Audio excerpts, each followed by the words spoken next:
Seven's gonna kill me. Man, this is a great find. Good gracious life. This is my first one.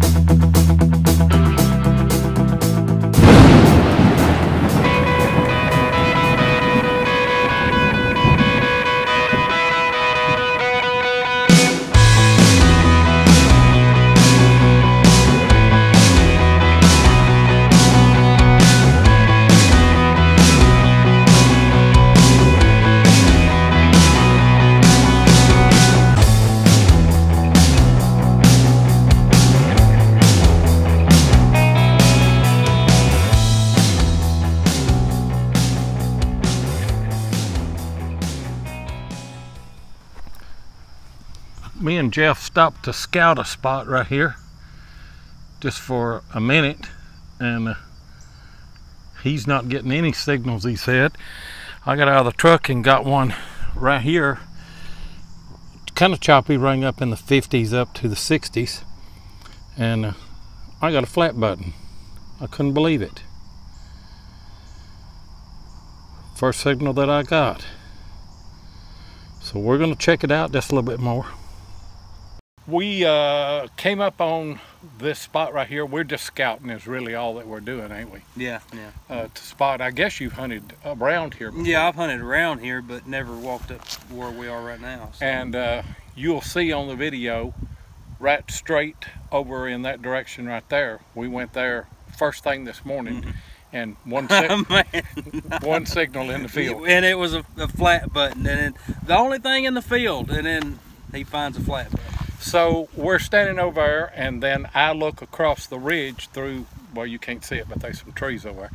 I look across the ridge, and there's these hay rolls right here, and there's a little mound, and I said, that looks good. So we came and actually started right over there. Yeah. What do you say that was? I believe that was no barn site. I think so. Yeah, we find a lot of horseshoes and just like pieces of farm equipment. Old spot down here in Middle Tennessee. We're waiting on the hurricane to come through. Scouting. I've got a pretty good hole right here. Now that is an old pewter spoon right there. That shows some old activity here. I may have hit that just a little bit right there. That's a good find. Out of that hole right there, this one is broke apart. I didn't hit that right there. That's just coming apart, but that's another part of a pewter spoon. There's an old house here somewhere. And then you went in that direction, and then I came in this direction, and I found a couple of pewter spoon bowls, and then you were coming up through the trees over there, and I hollered at you, and so we came. I'm glad we did. Oh yeah. What a sight. It's been great. What a sight. Yep. Still up on top of this ridge, I found a couple of pewter spoons, and you can see a little bit of discoloration right there. I've got a whizzer that came out of there. I did history clip on a whizzer. Jeff come over and looked at it. He thinks it's been made out of a dandy button, and I tend to agree with that. Get it cleaned up. It's got a little circle around the edge right there. I'll put the episode number on that history clip on whizzers. It's a toy that they would put a string through and swing and make noise. That's a great find. What about Sam? We've had a good day, hadn't we? We've had a good day. Man, what about that coin? Wait until you see what this boy right here, Man, it's what my this first boy one. here found. Oh, good gracious, it's nice. That hole's fairly deep. I love it when this happens. You see this here still in situ. It's a flat button. Still got a shank on it. We've got us a Colonial sight right here. No doubt about it. Do what? Where'd you find that at? I'm right. Find me one. I'm right here. There comes. I'll let you show me that one. There comes Jeff. Bottom feeding. It's worth staying here for a little bit. Yeah. I found my flat button right there. I knew I'd find something. And here he come over and got in my line, and he's found an iron buckle. It's not the Riel we're looking for, but No, but this is a good spot right here. yeah. I found this over there a while ago and didn't film it. You can show them now. Man, that's a water bit. Yeah, half of one. Great big one, ain't it? Oh yeah, that's a good find. Yeah, that's probably to a mule there, big as it is. The best find of the day was probably one of the earlier finds that was found, which you're going to see. I tell you what, it's a great one. Yeah, it's my first one, and I mean, I'm really tickled about it. Well, once again, there's my flat button right there. Right here, buddy. What you got? I've got a silver coin. It's maybe a half dime. I'm not for sure. It's small. Where you at? See it right there. You see it right there? I do see it. If that's half dime, I'm gonna kill you. Cause you know what? That, before we get it out, that could be a tram, that could be a real, that could be seeded. Yeah. What are you guessing? I'm not for sure. I don't know. That when I seen it laying like that, I just come and got you. Okay. Of course, I didn't have to go far. You was right. No, you come right over here where Ready? I'm at. Yeah, I'm ready. Let's see what we got here. Well, it's a small one. It might be a try. I think it is a tram. Let's go get some water and clean it up. It's got a bust on it. That's a. Oh. I'm not. Let's go get some water and clean it up. Yeah. You're not going to believe what we have just found, or what Jeff just found. Can you make the date out? Give me a date. What is it? 1835. 1835 cap bust. Yep. Turn him over. That's my very first one. That's all right. Check that out right there. Let me get it up here where I can get a good close-up. Hold it in my hand for just a minute. Oh, man. How sweet is that? The detail's great on it. The detail is great.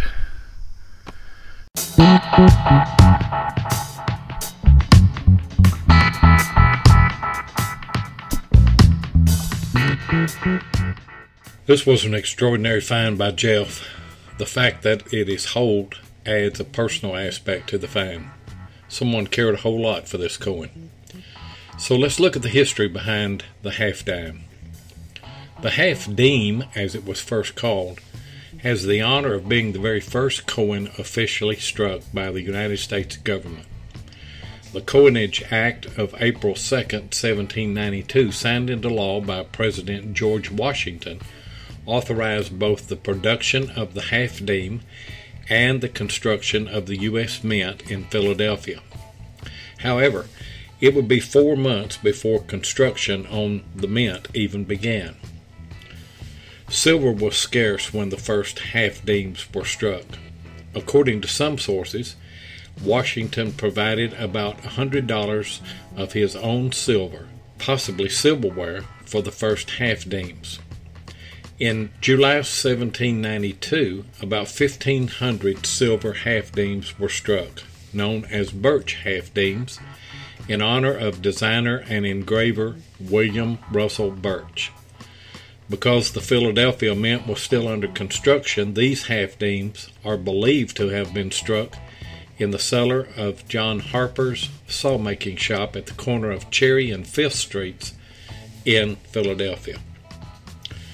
President Washington, in his 4th annual address to Congress, November 6, 1792, said of the coinage of these half dimes, "A small beginning, perhaps, but of great national significance, as the prerogative to coin precious metals has historically been an expression of national sovereignty."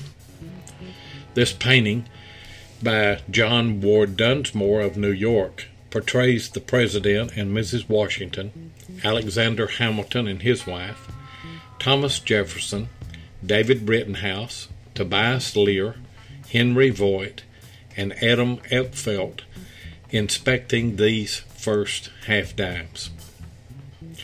The mint opened in 1793 but produced only cents and half-cents that year.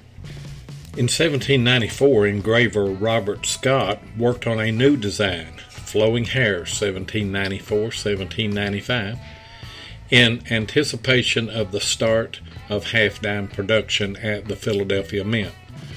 Scott also designed the Drake Bust 1796 through 1805 half-dime. No half-dimes were struck in 1804. Only 15,600 were minted in 1805. From 1806 to 1828, there was another lapse in production, which must have led people to wonder if the half-dime would ever return. In 1829, it did make a comeback in grand style. The new half-dime was the Cap Bust, 1829 to 1837, and was designed and engraved by William Ness. An eagle and shield appeared on the reverse, and below it, the inscription 5C for 5 cents. It was the first time the denomination had been indicated on the half-dime. Christian Gobrecht designed the Seated Liberty, 1837 to 1873, with the denomination expressed with the words half-dime appearing on the reverse for the first time. But this is a colonial site, and that's what we wanted to find, and so we and it's an old site. Yeah, I mean it's real old. So. What modern trash did we find? One piece. One piece. What'd you find? There's a pull tab. He found a pull tab out of all of this stuff. Yep. No tin cans, no bottle caps, no nothing. Just all old stuff except for that one pull tab. Yeah. If it's out there, I'm going to find the pull tab. So. Well. But I made up for it. Yeah, you did. Well, sure did. I'm about to kill him. I tell you, it's a great find. Out of that hole right there, right in the edge, you can see a little bit of the discoloration. I've got a piece of a saddle piece. It's a form of a saddle strap guide, I think. It's not really a saddle strap guide, but off of a saddle anyway, and most of the time these are colonial sites that we find these. That's a great find. Well, it's slowed down a little bit. I got a good 51 to 56 back and forth on this, and that's a pewter, probably a spoon, could be a fork handle.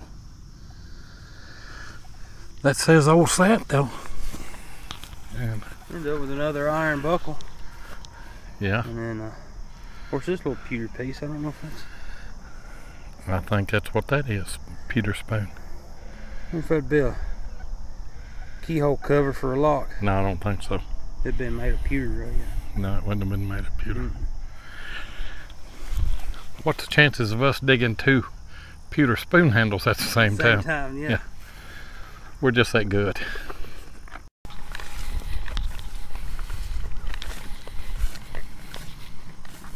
What you got, Bubba?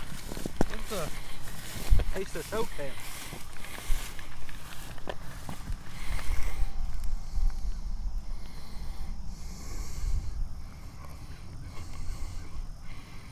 That's what it is.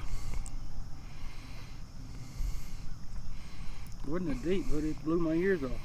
Doesn't have any holes in it though, does it? That's what I was... Well, I wasn't really for sure. Well, when those came out, they may not have had holes. I don't know. I think that's what it is though, because it's curled over. Yeah. What it is for right now until we figure it. Yeah. We can call it whatever we want. Yeah. It's a pretty good little spot. Out of that hole right there, I've got a fired musket ball. I can't tell what caliber that is, but it's been fired. These are common finds around these old colonial, early pioneer sites. rang up in the 40s, 41, 45 on the AT Pro. I'm going to do a shout out today to a relatively new channel, Uncle Bill. You see his channel there on your screen. It's a great guy. He has been commenting on our videos for some time, and we certainly do appreciate that. And so I want you to give him a shot. Go over and look at his channel, look at his videos, comment on them, and tell him that Tennessee Jeff and Digging with Seven sent you, and be sure that you like, subscribe, and share.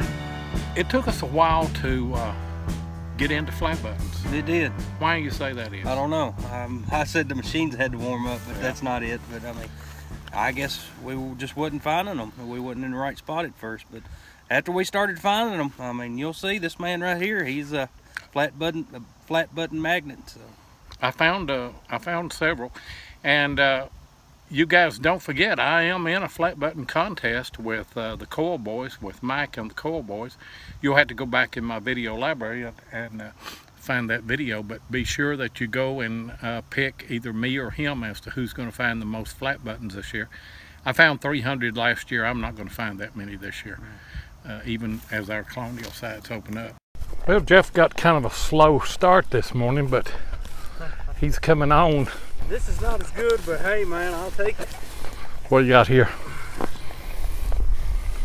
Ain't even touched it. When I pulled the clod out, it rolled right out. Can you see it there? I can see it.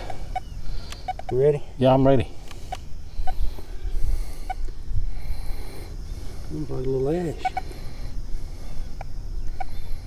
Is that brass? Yeah, it's brass, ain't it? Yeah. Is it turned over? It ain't tomback, is it? No, it ain't tomback. I'm just a old cuff. That's a good sign anytime that you're finding flat buttons. Yep. Of course, normally we find the flat buttons and don't find the money. Found Today, the money first. You found the money first, yeah. Good job. It's your turn. Thank you. This just popped out of the hole. Do you see it? It's right here. I don't think it's thick enough for a large cent. I don't know. Oh, it's a big old dandy button. Is it? Yeah. I'll give you a heart attack. I think it's a dandy button.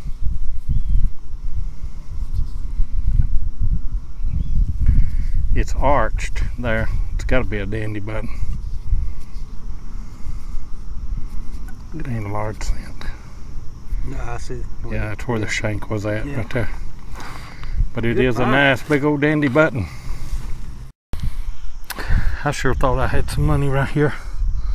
Rang up in the 79 and 80 to start with. Not as good after I opened the hole, but it's an iron buckle.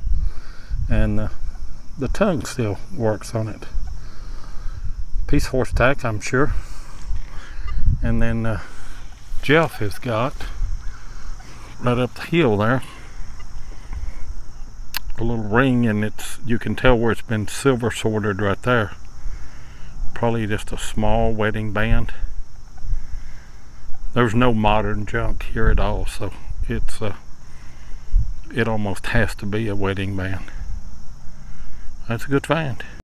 Well, out of that hole right there, I've got another saddle piece. Decoration on the saddle. Little leather, couple of leather pieces would come out of that. Didn't really serve a purpose other than decoration, I don't think, but that's a good find. Another Colonial piece. Out of that hole right there, I've got another real good musket ball right here. I'll have to get a caliber whenever. You can still see the mold mark around the side of that one. That's a good find. I got on a little hot spot right here along this ridge. Out of that hole right there, I first of all got a cuff button. I think the shank is broke on that. I don't think that it's bent over. And got a piece of pottery out of there. We hadn't found much pottery here. Hadn't found any blue. I think I found a couple of pieces of white. Both good finds. still on this slope, and I got another flat button.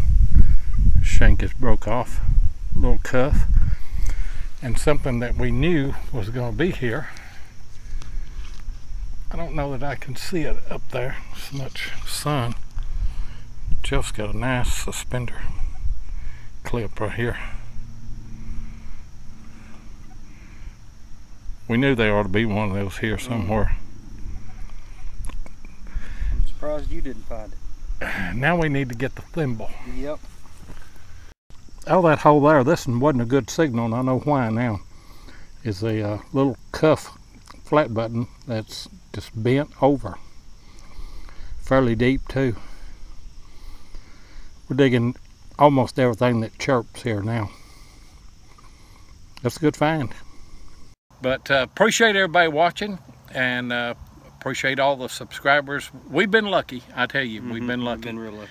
And you guys have really helped us out, and we're lucking on to some good stuff and finding some good stuff, and I know that's what you want to see, and that's what we want to find. And we try every hunt, but it just don't happen. It doesn't happen. This is relic hunting. I mean.